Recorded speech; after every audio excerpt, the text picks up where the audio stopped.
嗨，大家好，我是朵娜，欢迎回到我们的频道。今天我们要来聊聊的主题是我们人跟维度之间的关系。会有今天的这个主题呢，其实是因为我在过去一个礼拜发生了一件事情，其实我非常的感动，也非常的激动。那我也想要把这件事情分享给你们，让你们可以知道说，现在在这个地球上还有一群人正默默做的事情。那事情是这样子的，在过去一个礼拜的时候，我在一个意外之间发现了一个女生，她正在网络上招募有关于共创频率文明。当时我看到她的招募文的时候，我那时候灵魂的一个牵引，我仔细的去看她的内容，发现这个女生为什么她提到的所有的东西跟我知道的都这么的雷同，尤其是她在招募的这个网页里面，她很清楚的写到了跟语频有关的一些字眼。这时候我其实有点好奇，想说这个女生她要共创一个频率的文明，那是以语频有关的，所以呢我就填了表单。于是呢我们很快的就马上约了见面的时间。我在第一次见到他的时候，他给我一种频率非常稳定的气场。我们在整个吃饭的聊天过程，我可以感觉得出来他是非常激动的，可以在这个人海茫茫当中找到了我。他其实也跟我说一个小故事，他所创建的那个招募的表单，其实是在晚上大概是11点多他才开始做的。我就问他说，都这么晚了，你怎么还想要做那个？那他告诉我说，因为他的高我一直告诉他要赶快完成这件事情，否则可能会错过一个频率的入口。所以呢，他就在那一天的晚上很积极的把表单做了出来。没想到我是第一个填那个表单的人，也是因为这样，他看到我的填表之后，他非常的激动。他看到我第一个填了表单之后，他也对照了我的所谓的灵魂代码，发现跟他所对应到的语根是一模一样的。这时候他真的很激动，而且他告诉我说，他那一天晚上他的高我急着要他把那个表单做出来，就是为了要让我去滑到并且填那个表单。因为其实我平常没有太多时间去滑那些社交的软体，但因为那天很特别，因为我是有点很累的情况之下，想说来看一下，就这么巧看到了他的贴文，然后也填了表单。那我们整个对谈的内容呢，其实主要是包含他是什么时候觉醒的。那他很特别的是，他并不是本来就在身心灵里面的人，他其实是一个创业家，所以他本身就是很忙碌在他的工作。可是在他觉醒之后，一直有声音告诉他要做这件事情，那他也是内心挣扎了很久，他才愿意接下这个任务。那我也非常的感谢他，因为他的任务其实就是做一个统筹跟整合的架构者，而在这个架构下面呢，其实会有很多人去运作不一样的这个项目。那其中一个语频的项目就是由我来建构的。那分别还有其他的项目，例如包含像是语根、语义，还有另外一个主题。这一些主题到底要做什么用呢？其实我看到这个女生跟她对谈之后，我突然有一种感觉，就是在过去其实我一直不是很清楚我到底为什么要做这个语频的事情，但是我只是跟着我内心要做的而去做，没有想的那么多。但是在遇到她之后，我才发现原来我是在这整块拼图里面的其中一小块的拼图。那这一小块的拼图，它是会牵动整个所谓的频率文明的创建。我跟他的共同的目标就是在2030年，就是地球母亲她的地表频率稳定在4.5维以上的时候呢，会有一群人，其实他们会非常需要这个所谓的3维、4维到5维的这个桥梁，要引导他们可以往上。那这个引导他们往上的这个桥梁就是由我们来搭建。那我们要创造的是什么样子的频率文明呢？简单来说，就是不靠金钱、不靠赚钱的方式，我们可以很自在、很快乐的做我们自己的生活，来让我们活在这个世界上。再来就是要教育大家去辨别自己灵魂的声音，也就是我很常说的语频。那语频其实如果是三维的这个头脑去思考这个词的话，只会觉得是语言的频率，但其实语频它代表的是我们灵魂的声音，而我们每一个人灵魂的声音其实都是不一样的。那透由这一套的系统建构起来之后，所有的灵魂进到这个模组里面呢，它就可以自然而然的去找到对应到他们的语频，那他们也可以很快的去找到他们的使命，这样其实可以让很多的灵魂少走一些弯路。那在这个文明呢，它其实是去中心化的，不会有所谓的谁要来管控你，政府要管控你，不会有的。因为我们每一个人其实都已经活在一个可以自己为自己负责的一个维度下面，自然就不会需要像政府这样子的约束力的存在。另外再就是量子金融的部分，那量子金融其实它代表就是一个以频率交换的这个状态，它并不是属于用金钱来流通的，所以我相信这一块的内容是很多观众是非常想要了解的部分。而我们现在要去建立的这个文明，它还在一个起头的阶段。那我相信，因为有很多人用三维的头脑去思考这件事情的时候，都会觉得这是一场骗局，或者说这个就是邪魔歪道。但是我只能说，如果你真的意识维度有到那边的话，你会明白这件事情它是必然会发生的。有一些人他怎么想都想不明白，或是他一看到就觉得这个是骗人的话，那也是代表他所选择的意识维度会停留在三维或者是四维。那其实这些都不要紧，因为这些都是我们自己的灵魂想要去体验的部分。其实我在跟这个女生对谈的时候，其实我们也有一个共识，就是我们现在要引导的这一群所谓的过渡的灵魂，它的占比不会到很多人。因为之前的我那一部频率分流的影片，其实也很清楚的告诉大家，在2030年真正可以稳定在五维的人，其实他只会占所谓的1成到2成而已。我们这个桥梁其实最主要是要帮这一些人在过渡期的时候，可以让他们更快的稳定他们的频率，然后去创建一个真正是属于五维的这种频率形态而建构的这种社会。因为今天我们的主题并不是要讲这个，但是因为我真的实在是太开心去找到一个知道我在做什么，然后也是我的伙伴的人。从今天开始，我会和这些伙伴们一起去创建一个所谓的这种平台，然后要把频率的文明架构起来。至少从现在开始，我会把所有的专注力会放在这个上面，还有我原本就在创立的所谓的语频的这个课程里面。那最主要是去引导需要的灵魂去走上这一条路。如果今天这个内容与你不共振的话，其实你就划开就可以了，你不需要强迫自己就是继续的听。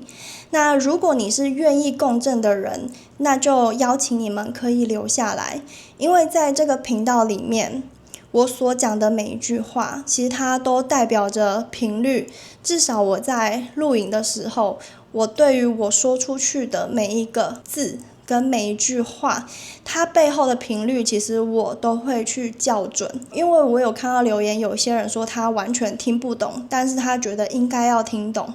但我想要跟这些观众说，没有应该怎么样，因为如果你是心之所向的，想要去靠近这个频率的话，其实你就是每天听，然后每天去想，其实就可以了。它不是一个要催促你去做什么的这种想法，因为其实所谓的扬升，那都只是灵魂的一个进程而已。如果你真的对这个有感觉，你也觉得它好像很重要，需要被你了解的话，那么你就直接去做就可以了，减少这种应该跟不应该的这种限制性的想法，对于你稳定在频率比较高的状态，其实是会有帮助的。那也是因为有了那一场会面之后，我想要跟大家分享的是，我们人是多维度的，以及灵魂跟维度之间有什么关系。因为我们都知道维度有很多层，那不同的维度的存在，这种频率的存在，它是要做什么用的？在这个频率层里面，它的意识是长什么样子？我们今天就用比较白话的方式来去浏览整个维度的部分，但是我今天介绍维度的方式不会是像从3维、4维、5维这样一路一路的讲，今天我要用一个我们灵魂所诞生的方式来去讲这个故事线。如果今天的这整个内容你都可以很通透的了解的话，那么你可以解开很多你一系列的问题，包含就是为什么你会作为一个人存在在这个世界上，为什么是在这个国家里，为什么是在这个家庭里，为什么你会遇到你身边遇到你认为是问题的问题。那另外还包含高我到底在哪里，高我它有分层次吗？以及人过世之后灵魂会去哪里？而我们在疗愈的时候常常说的内在小孩又是在哪里？今天呢，把所有的维度全部用白话文的方式摊开来给大家去看，但是因为是用白话文的方式，所以有一些用词我不得不说可能会比较偏向3维的一个用语，所以希望大家可以多见谅，因为今天这支影片不是一个纯频率传达的，它比较偏向是知识型的传递。那我们先从3维的视角来看一下人是多维的这句话应该要怎么去翻译它。在3维的语句下面呢，它代表的是你不是作为肉体的你，你还包含情绪的你、灵魂的你、高频率的你、低频率的你，这些全部都是你。所以为什么我要特别说这个的原因，就是因为其实之前的这个频率分流的那支影片里面有提到，在3维意识的人，他们的思路是这个肉体就是我，其他的东西都不是我，我跟别人是完全隔离或是分开的。这个是3维意识的思路，那也是因为这个思路，所以让他们去困在了这个限制里或是框框里。如果今天他们有听到这个讯息，就是我说人是多维的，包含了情绪的你、灵魂的你、高频的你、低频的你，全部都是你，至少可以让他们重新再去思考，或是说重新再让他们意识到，他们真的只是作为一个人存在在这个世界上吗？那如果这一关他们有跨过去的话，他们的意识思维才有机会可以再往上走，不会就卡在这个地方。如果我们要用更深入的方式去理解你是什么的话，我会这样说，我们每一个灵魂都是一个意识体，那这个意识体呢，其实它是可以存在在不同的维度当中，也就是说不同的维度当中都有你的灵魂的能量或是频率存在，不同维度的你其实都会去互相的影响，也会互相的支持。所以呢，今天的整个影片的重点就是在跟你们说，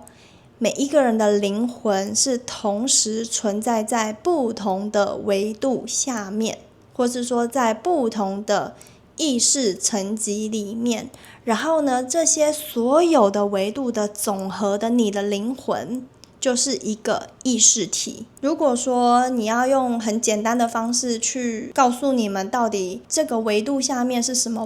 我可以这样比喻，例如说在三维世界就是肉体的我，对不对？就是在三维世界我们有这个肉体，但是到五维的时候它就会变成灵魂，我们就叫它是灵魂的我。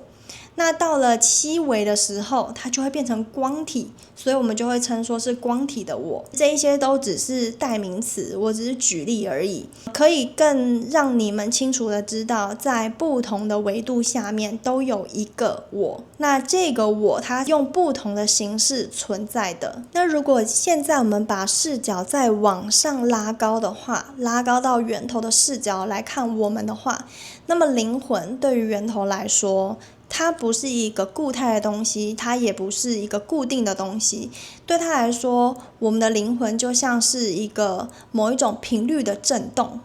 其实对源头来说就是这样而已。那每一个灵魂呢，它就是处在不同的震动，不同的震动。那我们现在来解释一下什么是维度。大家一定要有一个概念，就是维度它并不是空间，它也不是有等级之分的。维度是一种意识频率的层级，那在那个层级上面呢，它震动着某一种的频率。当频率越高，我们就会称为是高维。频率越低，我们就称作是低维。所以维度它是一个承载频率的一个场域，所以它不是一个实体的空间，也不是所谓的要分阶级跟好坏。那每一个维度呢，如果讲白话文，就是每一个维度它都有不同的功能。那等一下呢，我会比较深入的去大概介绍一下每一个维度它的功能是什么，你在那个维度下面的你都在做什么，它如何去协调你或是支援肉体的你。那这个部分呢，我觉得是跟我们现在在意识上面，如果我们可以知道的比较清楚的话，我们更能够理解，其实现在所谓发生在我们身上的事情，真的都是你自己比较高维的你精心安排给你的挑战，或是给你的课题。因为我们都带有一个使命，那为了要去完成那个使命，所以他会倾向给你安排这样子的一种在三维世界的显化，来让你去体验。那其实维度呢，它被设计出来还有一个功用，就是因为其实我们的意识是不受限制的，虽然我们肉体受到了限制，但是我们的意识其实是可以去穿越很多的维度的。所以这也是为什么有一些人他可以去连接到很高维的讯息，是因为他的意识有在，频率有在那边，那他就会跟那个意识频率的意识体去连接到所谓的那样的讯息。所以话说回来，如果今天你常常去关注的事情都是所谓的二元性的、对立的、批判的，或者是质疑，那你把所有的能量去投注在这样子的事情上面的时候，那么你的意识就会停留在所谓的三维的频率上面。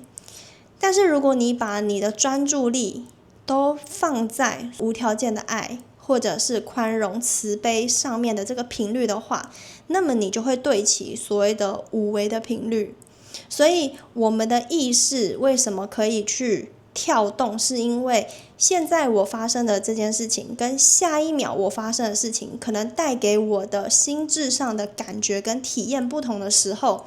我的能量专注在哪一个频率上面，我的意识层级，我整个人的震动都会去往我们所关注的这个能量的震动去匹配。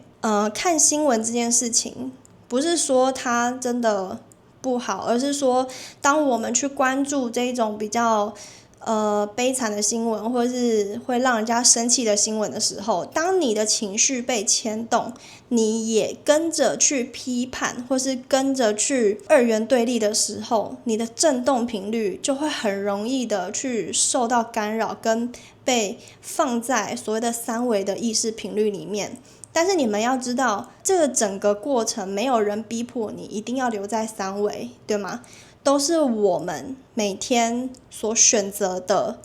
例如说，我选择去看那些不好的新闻，而且跟着骂。那有时候呢，是我可能去倾向去做一些很好的事情，例如说帮助一些需要帮助的人。那像这种选择，它就会去决定于你这个肉体跟你的意识体是比较长时间去处在三维的意识频率下面，还是五维的意识频率下面。所以这些都是来自于我们的选择。那我们现在要来说一下，就是所谓的灵魂。灵魂它在展现它自己的特质的时候，其实每一个灵魂都是来自于源头的一个愿。你们有没有想过，当我们的内心去升起一些我可能想要去做什么事情，或是想要成为什么东西的这种渴望，是从哪边来的？那在这个地球上有那么多的，例如像是植物、动物，还有很多的生物。那么这一些生物的显化都是怎么分配的？是谁去分配？你就作为植物，那你就作为动物，那你可以当人。就说是谁去分配这些角色，去存在在这个三维世界里面。如果今天我被安排变成这样子的角色，我有没有去选择的余地？我相信很多观众有一些人都会觉得自己的命可能不是很好，或者说自己的遭遇不是很好，怎么会那么多的挫折或是不如意的事情？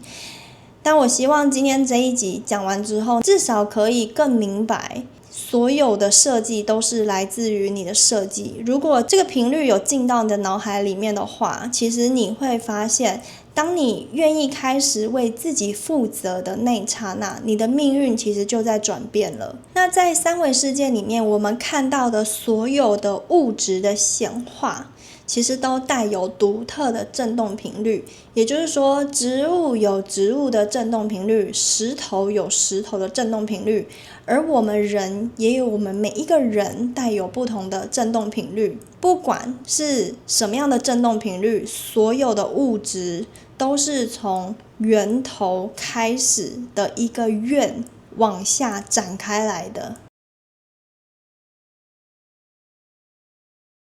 那我们今天先从12维开始讲，因为其实12维以上其实还有，但是因为那个已经离我们太远了。我们今天主要是以灵魂的故事线来看的话，那灵魂的一开始就是从12维度开始。那在12维度的这个意识频率里面呢，它其实就是只有纯粹的爱，还有创造意图的这种振动频率。也是因为它有创造的这种意图的振动频率，所以才开始往下，就是从11维度开始去创造各种灵魂，或是我们称为生命的这种展现。那进入了10到11维度的这个振动频率里面呢，它可以称为叫做灵魂设计层。在这个意识频率下面，它会把12维的那一种愿望的这种展现在10到11维度里面去扩展。所谓的扩展，就是它把这一些不同的愿去变成不同的振动频率。那不同的振动频率呢，它就会开始自己产生方向性，产生创造力的倾向。我们也可以说是一种创造力的流动。所以在这个阶层里面，我们也会把它称作是愿频。愿望的愿，频率的频，也就是每一个灵魂都带有不同的愿频。这个愿频呢，它包含了例如说你创造的动机是什么，就是你的意图是什么，那你想要显化什么样的形式，你想要去创造什么样的体验，其实它都是在这个维度下面去方向性都已经决定好了。就例如说可能有一些愿频是他想要体验什么是爱，好，那他所有的创造动机跟他要显化的形式跟体验，他都会围绕着这个主题去布局。不同的振动频率的院频，其实它的方向性就完全不同。这有点像我们选科系的概念，如果你就是只想要朝着这个方向去的话，那你不管做的任何事情，跟你想要去不管是读的书还是想要去上的补习班，你一定都是围绕着你想要前进的目标去做搜集跟去做布局。所以在这个10到11维度里面呢，它就有一点这种概念。当你灵魂的频率已经设定好要往这个主题发展之后呢，到了第8、第9维度的意识频率下面，它会发生一件很有趣的事情，就是在这个维度下面，一个灵魂会去分化它自己，变成好多个自己。这是什么意思呢？也就是原本的一个灵魂，它在这个维度下面，它会去分配，可能在例如说7维有一个自己，6维有一个自己，5维有一个自己，3维有一个自己。在每一个维度呢，它会去分化出来，然后放在这个维度里面。所以这也是为什么在这个大觉醒的时代，有很多人已经开始触及到自己的高我。那这个高我是谁呢？其实就是你自己的灵魂的分身，作为3维肉体的我们。因为我们的记忆被关掉了，所以我们记不起这件事情。可是当有一些人意识觉醒，他记起的时候，他可以很自然的就找到了，例如说5维的自己，或是6维的自己，7维的自己。他只要意识频率有到达那个震动的时候，他就可以跟这一些较高版本的自己对齐。所以如果有人问说高我在哪里，高我就在你里面。高我其实就是比较高版本的你自己。那为什么高我会知道很多事情呢？因为高我在的意识层级是5维以上。那5维以上呢，基本上他们的记忆是没有被关掉的，他们保有全然的记忆。所以不管是他是如何诞生的，为了什么样的意图来到这个地球，变成肉身的我们，其实他都一清二楚。而且他也可以一次看到所有版本的你会发生什么事情。因为我们有自由意志，所以当我们的意识去选择了我们要的路线的时候，我们就会去靠拢那个平行版本。所以接下来很重要的就是在这个层级里面还会发生的第2种分化，叫做平行时空的分化。那所谓的平行时空的分化，就是我们现在在3维世界，你觉得只有一个你，其实不是。在另外一条的平行时空线的3维也有一个你。你可以透过你的意识去窥探到不同时间线的版本的你，例如说做什么工作，或是他的人生过得怎么样。我不知道你们有没有经验，在睡觉做梦的时候，你会梦到一个很像你的人，然后去过着不一样的生活，做着不一样工作的这样子的人出现在你的梦里面。如果你曾经有这样梦过的话，那很有可能是你在睡觉的时候，你的意识去穿越到了其他的平行时空线，那只是刚好那个时空线的振动版本跟你当下的意识是振动频率是对齐的，所以你去感知到了那一条的平行时空线。那我想要再补充的就是平行时空这件事情呢，可能接下来有机会再专门做一集，是教大家如何去往更高版本的自己去靠拢这种时间线的方法。你们以为在这个维度分化就结束了吗？还没有。在这个维度下面呢，它还会产生另外一个分化，叫做星系间的分化。什么意思？就是你以为现在这个灵魂只有在地球上面去做这个轮回这个动作吗？其实不是。你的灵魂因为分化了很多，而且包含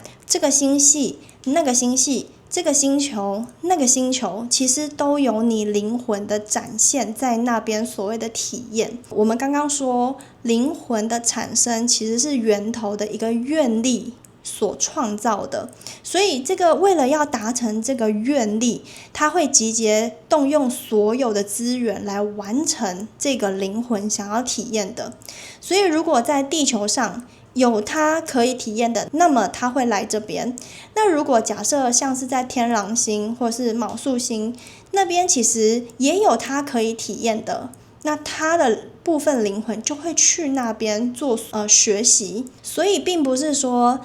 灵魂是轮流去转世，或者是说轮流去不同的星球去做学习，它其实是可以同时存在，然后同时学习。因为所有我们在不同的地方所体验到的意识全部会整合到意识体里面，所以有一些人从小就会觉得自己好像不属于地球，不是地球人，他一直看着星星都会觉得很感伤。有时候是因为这个人他的部分的灵魂在其他的星球上面，只是刚好现在这个肉体的这个灵魂跟这个在其他星系的他自己的另外的分身的频率刚好共振到的时候，这种感知就会去影响到他的现在。所以我们在一开头有讲说，所有在不同维度的你其实都会互相的去影响，而且也会互相的支持。支持的意思就是协助这个灵魂想要体验、想要所展现的那个所谓的愿望。然后呢，在这个意识层级下面呢，还有一个很特别的，就是所谓依照任务去做分化。今天如果我想要体验，例如说情绪这个课题的话，那我可能会安排我的支线去体验，一直不断的去体验所谓的这个情感纠结的部分。那这个支线就已经被设定好，它就是专门要来做这种情境式的这种情绪上的体验。所以在我们现在三维世界，有些人看起来就是他一直不断的陷入在这种情绪的回圈里面，怎么转都转不出来。其实有时候是因为他这个灵魂原本的设定就去被安排好，他就是要一直不断的去体验，然后去搜集有关这种情绪的资讯，回到他的意识体里面，就是整个灵魂的意识体里面。所以没有错，其实在这个地球上有一些人他并不是真正的带有全然的意识活着，因为我刚刚说了嘛，就是支线的这个任务，他的任务就是要去体验这些东西。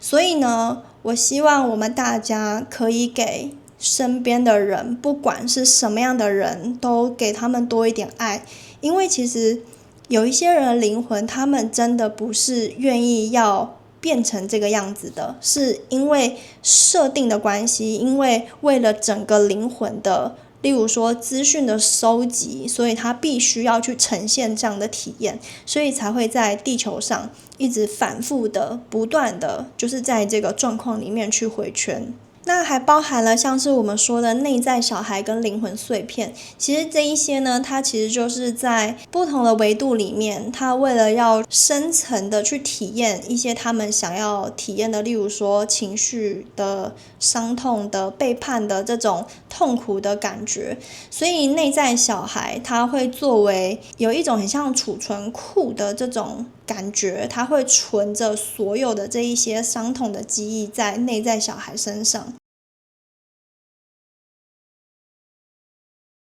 其实所谓真正的扬升，并不是只有我们这一副三维的肉体扬升，其实不是，是所有的不同版本的你，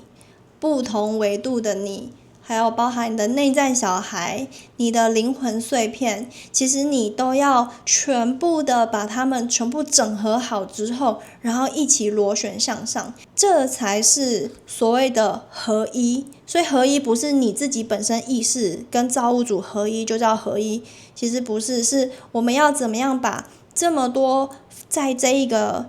意识层次分化的这么多个我全部集结起来一个完整的体验之后，这时候我们就可以跟造物主合一。如果听到这边你还是搞不清楚我在说什么的话，那么我现在给你一个比较生活化的比喻，因为这个画面也是高我让我看见的，我觉得非常的美丽，而且用来比喻维度下面，我觉得也是非常恰当的。你可以想象有一道光照进水晶例如说水晶柱好了，一道光照进水晶柱的时候，它会折射出七彩的光谱。所以呢，明明是只有一道光，但是它透过这个折射的这个，我们可以把它称作维度之后，它散射出去的每一道七彩的光，所以每一道光谱都是来自于原本的那一道光，也就是我们被分化出来之后，我们还是那个最源头的那个灵魂。